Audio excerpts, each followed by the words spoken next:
जय हिंद दोस्तों, मैं दिनेश कुमार स्वागत करता हूं आपको बीटीजीएस क्लासेज में।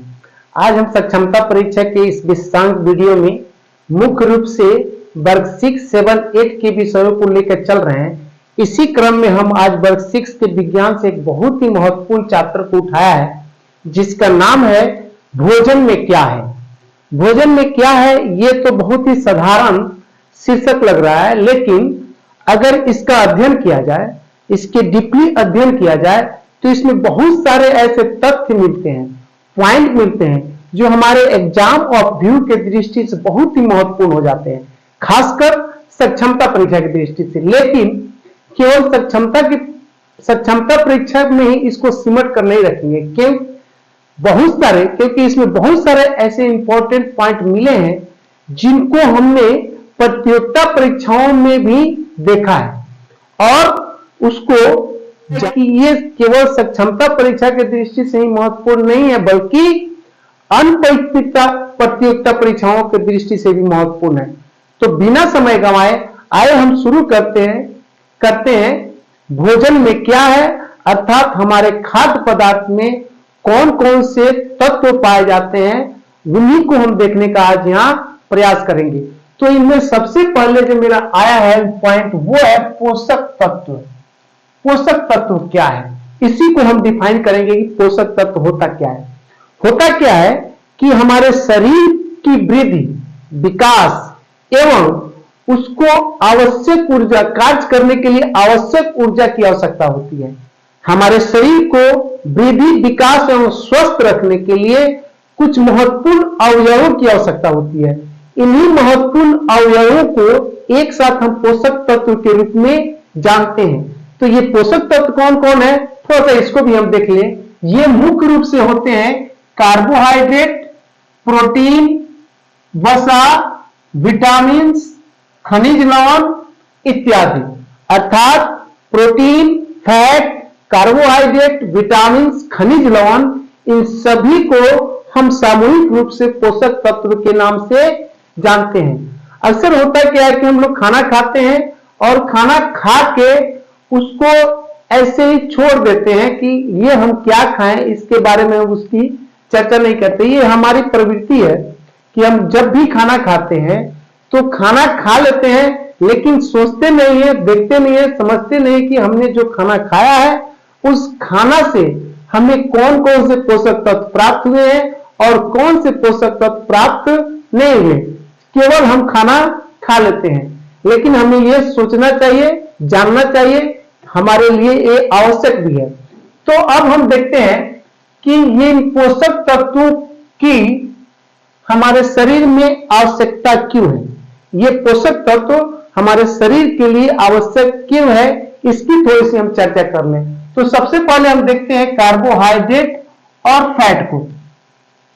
कार्बोहाइड्रेट और फैट को ऊर्जा प्रदान करने वाले पोषक तत्व के रूप में जाना जाता है, क्योंकि ये हमारे शरीर को ऊर्जा प्रदान करते हैं। अब इन दोनों में अगर ये पूछा जाए कि कार्बोहाइड्रेट और फैट, इन दोनों में सबसे अधिक ऊर्जा किससे प्राप्त होता है, तो हम उस स्थिति में फैट को रखेंगे, वसा को रखेंगे। प्रति ग्राम के हिसाब से सबसे अधिक ऊर्जा जो मिलता है वो फैट में मिलता है। लेकिन अगर इसी को दूसरी तरह से घुमा के पूछे प्रश्न कि हमारे शरीर को सबसे अधिक ऊर्जा किससे प्राप्त होता है, किस पोषक तत्व से प्राप्त होता है, तो वहां हमारा आंसर बदल जाएगा, वो हो जाएगा कार्बोहाइड्रेट। कार्बोहाइड्रेट, क्योंकि कार्बोहाइड्रेट और फैट ये दोनों की तुलना में हम जब अपने खाद्य पदार्थ में लेते हैं तो सबसे अधिक कार्बोहाइड्रेट ही लेते हैं। फैट वहां पे खाद्य पदार्थ में मात्रा के हिसाब से बहुत कम होता है, इसलिए मात्रा के हिसाब से कम है, इसलिए इससे हमको ऊर्जा कम मिलता है। और मात्रा के हिसाब से कार्बोहाइड्रेट अधिक लेते हैं, इसलिए कार्बोहाइड्रेट से हमारे शरीर को ऊर्जा। दूसरा पोषक तत्व जो है वो है प्रोटीन। प्रोटीन की हमारे शरीर में क्या भूमिका है, इसको हम देखते हैं। तो प्रोटीन से हमारे शरीर में मांस वृद्धि होता है, मांस की वृद्धि प्रोटीन से होता है। सेल का मरम्मत प्रोटीन से होता है, तो सेल की मरम्मत और मांस वृद्धि के लिए प्रोटीन की महत्वपूर्ण भूमिका है। अब इसके अलावा जो सेल के निर्माण से और मांस वृद्धि के निर्माण से कुछ प्रोटीन बच जाते हैं, तो वो प्रोटीन ऊर्जा देने का कार्य भी करते हैं। ये प्रोटीन ऊर्जा देने का भी कार्य करते हैं। अब है विटामिन्स। विटामिन्स को देखते हैं कि विटामिन से हमारे शरीर को क्या फायदा होता है। तो विटामिन का मुख्य कार्य है शरीर को रोग प्रतिरोधक क्षमता प्रदान करना। शरीर को रोग प्रतिरोधक क्षमता प्रदान करने का कार्य विटामिन करता है। अब थोड़ा सा हम ये जाने कि रोग प्रतिरोधक क्षमता होता क्या है। अक्सर होता क्या है कि कभी कभी हमारा शरीर अस्वस्थ होता है, हम बीमार हो जाते हैं, कभी हमारे हाथ में फोड़ा फुंसी हो जाता है, घाव हो जाता है, या कहीं हल्का कट उठ जाता है। तो उस परिस्थिति में हम बिना दवा लिए स्वस्थ भी हो जाते हैं, हमारा शरीर का फोड़ा फुंसी भी ठीक हो जाता है और कटा घाव भी ठीक हो जाता है। इसका अर्थ यह है कि हमारे शरीर की रोग प्रतिरोधक क्षमता मजबूत है।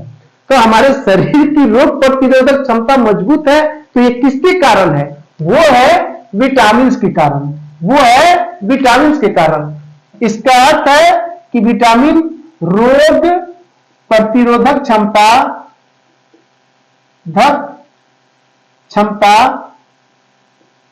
प्रदान करता है।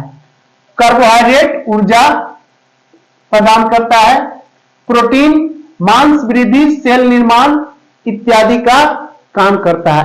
अब हम देखते हैं नेक्स्ट पॉइंट जो है वो रुक्षांश या रेशा। रुक्षांश या रेशा की रुक्षांश का हमारे शरीर में क्या भूमिका है, इसको थोड़ा सा देखें। होता क्या है कि जब भी हम खाद्य पदार्थ लेते हैं, भोजन करते हैं, तो भोजन हमारे एलिमेंट्री कैनेल से होते हुए पाचन क्रिया पूर्ण होने के बाद कुछ अवशिष्ट पदार्थ बच जाते हैं। तो उन अवशिष्ट पदार्थों को यह रुक्षांश बाहर निकालने का काम करता है। इस रुक्षांश की सहायता से हमारे शरीर के अवशिष्ट जो बच जाते हैं खाद्य पदार्थ पचने के बाद, उनको बाहर निकालने का काम हमारा ये रुक्षांश ही करता है। अब है मुख्य रूप से जल को देखते हैं कि जल हमारे शरीर के लिए क्यों आवश्यक है। जल हमारे शरीर में पोषक तत्वों का जब अवशोषण होता है तो वहां महत्वपूर्ण भूमिका निभाता है। अर्थात जब हम खाद्य पदार्थ लेते हैं, खाते हैं, और जब वो पचता है, उस पाचन के बाद उसमें जो पोषक तत्व होते हैं उसका जब अवशोषण होता है छोटी आंत में, तो वो अवशोषण करने में मुख्य रूप से ये जल ही महत्वपूर्ण भूमिका निभाता है। अब इसके बाद हम देखते हैं दूसरा पॉइंट जो मेरा है वो है संतुलित आहार। संतुलित आहार क्या है? संतुलित आहार से तात्पर्य है कि जिस खाद्य पदार्थ में उचित मात्रा में पोषक तत्व प्राप्त हो, उचित मात्रा में पोषक तत्व प्राप्त मिले। अर्थात इसे हम ऐसे भी कह सकते हैं कि जिस आहार में, अर्थात जिस खाद्य पदार्थ में पोषक तत्व उचित मात्रा में हो, उस खाद्य पदार्थ को हम संतुलित आहार कहते हैं। अर्थात जो भोजन हम कर रहे हैं उस भोजन में प्रोटीन, कार्बोहाइड्रेट, विटामिन, रुक्षांश, लवण, ये सभी अगर उचित मात्रा में मिल रहे हैं तो हम समझेंगे कि हमारा आहार जो है वो संतुलित आहार की श्रेणी में आता है। अब जो नेक्स्ट पॉइंट है कुपोषण। कुपोषण एक प्रकार का बच्चों में होने वाली बीमारी है। तो जिस बच्चे को ये जितने भी पोषक तत्व हैं, ये सभी पोषक तत्व अगर उचित मात्रा में नहीं मिल पा रहे हैं, जिस बच्चों को ये सभी पोषक तत्व उचित मात्रा में नहीं मिल पा रहे हैं, हम समझें वो बच्चे कुपोषण के शिकार हो जाते हैं। और उनमें जो बीमारी होता है, कुपोषण से जो बीमारी होता है, उसको हम मारासमस नामक रोग से जानते हैं। अर्थात कुपोषण से एक रोग होता है जिसे हम मारासमस नामक रोग से के नाम से जानते हैं। अब आता है क्वाशियोरकर।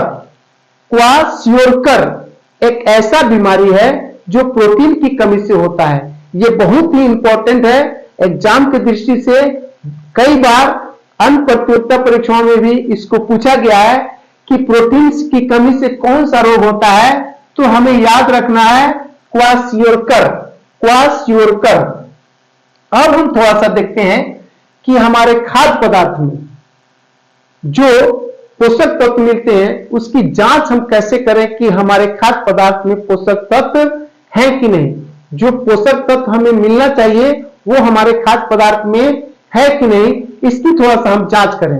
तो उसके लिए क्या करना है, सबसे पहले हम मंड की जांच करेंगे कि हमारे खाद्य पदार्थ में मंड है कि नहीं।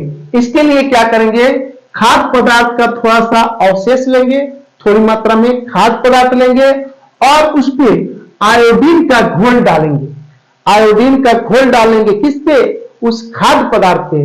अगर और कुछ देर के बाद उसका निरीक्षण करेंगे, अगर खाद्य पदार्थ का रंग नीला हो जाता है, खाद्य पदार्थ का रंग नीला हो जाता है, तो हम समझेंगे कि हम जो आहार ले रहे हैं, खाद्य पदार्थ खा रहे हैं, उसमें मंड की मात्रा है।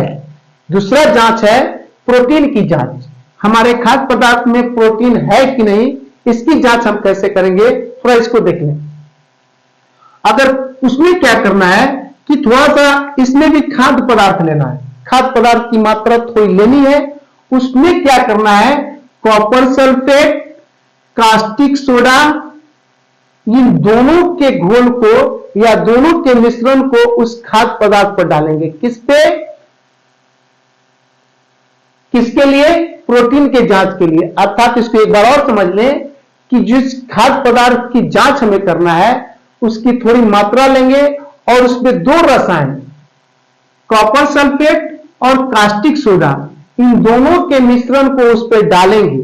अगर उस खाद्य पदार्थ का रंग बैंगनी हो जाता है, बैंगनी हो जाता है, तो हम समझेंगे कि हमारे खाद्य पदार्थ में प्रोटीन की मात्रा उपस्थित है। इसी प्रकार वसा की जांच करेंगे। इसके लिए किसी केमिकल की आवश्यकता नहीं होती है। जिस खाद्य पदार्थ में वसा की जांच करनी होती है उसको क्या करेंगे, उसी खाद्य पदार्थ को हम किसी पेपर या कार के टुकड़ा पर उसको कूच देंगे या उसको महीन करेंगे। तो वो अगर वो कागज जिस पे हमने कूचा था अगर वो तैलीय दिखाई पड़ता है तो हम समझेंगे कि हमारे खाद्य पदार्थ में वसा की मात्रा है। अब इसके बाद हम देखते हैं विटामिन और खनिज लवणों से होने वाले, विटामिन और खनिज लवणों की कमी से कुछ होने वाले रोग जिसकी चर्चा हम यहां करेंगे, ये भी महत्वपूर्ण है, इसको भी देख लें। एक है विटामिन ए। सबसे पहले देखते हैं विटामिन ए। तो विटामिन ए की कमी से रतौंधी नामक रोग होता है। विटामिन ए की कमी से रतौंधी नामक रोग होता है। इसका लक्षण ये है कि रात में दिखाई नहीं पड़ता है, दिखाई न देना, रात में दिखाई न देना। दूसरा है विटामिन बी की कमी से। विटामिन बी की कमी से बेरी बेरी नामक रोग होता है। विटामिन बी की कमी से बेरी बेरी नामक रोग होता है। इसका लक्षण यह है कि शरीर हमेशा सुस्त रहता है, शरीर सुस्त रहता है या कमजोर रहता है, कमजोर हो जाता है, शरीर सुस्त रहे या कमजोर हो जाता है। तीसरा है विटामिन सी। विटामिन सी की कमी से स्कर्वी नामक रोग होता है। इसका लक्षण है मसूड़ों से ब्लड का आना, रक्त का आना। जिनको भी स्कर्वी नामक रोग होता है उनके मसूड़ा से ब्लड आता है या रक्त आने लगता है, तो हम समझेंगे कि उनमें विटामिन सी की कमी है या स्कर्वी रोग हुआ है। नेक्स्ट है विटामिन डी। विटामिन डी की कमी से रिकेटस नामक रोग होता है। विटामिन डी की कमी से रिकेटस नामक रोग होता है। कैल्शियम की कमी से अस्थि एवं दांत संबंधी बीमारी होता है। अर्थात जिस खाद्य पदार्थ में, अर्थात जिस व्यक्ति को कैल्शियम की कमी हो जाए उनका हड्डी कमजोर हो जाएगा और दांत भी कमजोर हो जाएगा। आयोडीन की कमी से घेघा नामक रोग होता है। आयोडीन की कमी से घेघा नामक रोग होता है। और लास्ट है आयरन की कमी से कौन सा रोग होता है, तो उसे हम कहेंगे अल्प रक्तता अर्थात खून की कमी। जिस व्यक्ति के शरीर में खून की कमी होता है उससे उसे कमजोरी महसूस होता है, वो बहुत कमजोर हो जाता है और डॉक्टर के पास वो जाते हैं तो डॉक्टर जांच करवाते हैं कि इस व्यक्ति में खून की कमी है। अगर उनको एहसास होता है कि खून की कमी है तो उनको आयरन टॉनिक लिखते हैं और वो आदमी पुनः ठीक हो जाते हैं।